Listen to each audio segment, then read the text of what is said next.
Owlab and Qwertykeys have disrupted the custom keyboard hobby multiple times over. Through both premium and budget releases, they've set standards for the hobby in terms of aesthetics, technology, customizability, and accessibility. But with accessibility becoming a more and more important aspect of the hobby, the demand continues to rise for pre-built keyboards on par with more premium custom builds. Today, experts from Owlab and Qwertykeys have come together to create Evo80, a studio aimed at delivering keyboards with the quality of its sister companies, but without the hassle of building, all while maintaining an accessible price. Let's take a look at their first board, the Evo80. Let's get it out of the box. Inside the box is immediately a sheet of paper, and under it is the carrying case for the board.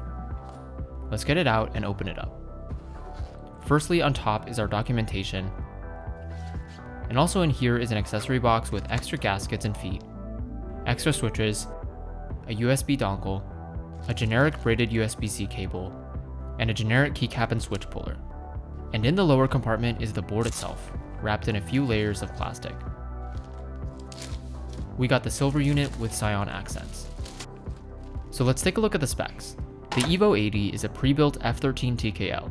It uses an upgraded version of Owlab's leaf spring mount structure, similar to the one in the Jelly Evolve, but differently shaped and with a gasket on top. Since this is a pre-built, we only have one choice of PCB, a tri-mode ANSI hot swap PCB with per key RGB, two 4000 mAh batteries, and support for step caps. This keyboard utilizes VIA. For plates, we have two options that determine your build.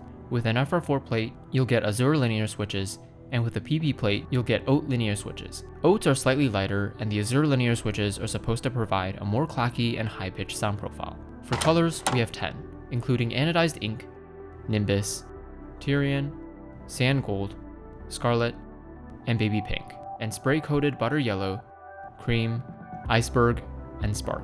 Die-sub PPT keycaps are included to match each board's colorway. And lastly, the board will run for an impressive $169. Let's take a listen to the stock sound with Azure linear switches, the FR4 plate, and stock stabilizers.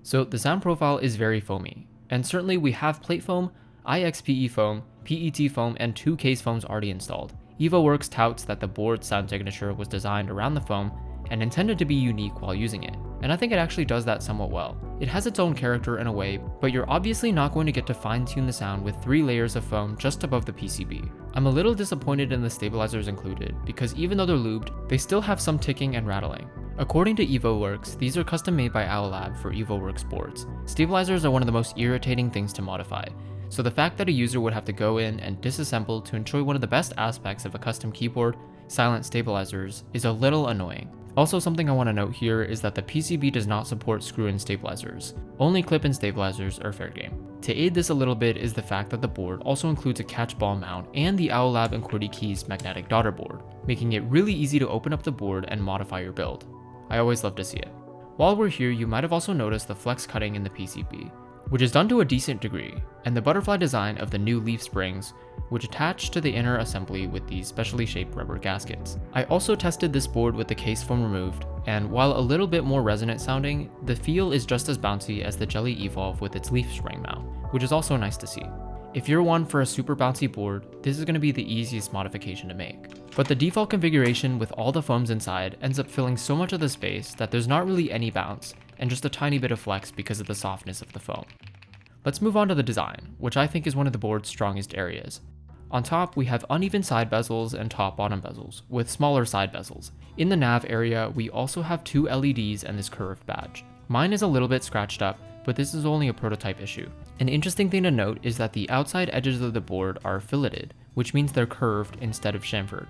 A very nice premium touch. We have a pretty interesting side profile with a curved cutout behind an angled cutout, and at the back, we can see the bottommost element of the bottom case, which contains our centered USB-C port. There's also a nice line accent here, which helps add some dimension to the curved bottom case. On the bottom is our weight, which follows the same motif as the badge, and our Evo logo, which is the only thing in this design that I think looks a little strange and out of place. And since this board uses the catchball mount, there are no screws on the exterior. I've really never seen a pre-built of this price point with this premium of a design, which really goes to show how much Owlab and Qwertykeys have fine-tuned their manufacturing process. It's a great thing for the hobby overall, and I think it encourages some healthy competition for other keyboard designers to keep their retail costs low as well.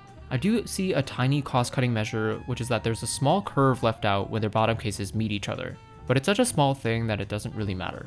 EvoWorks touts that the Evo80 has superior material quality because of an ultra-fine powder coating and sandblast polishing before anodization.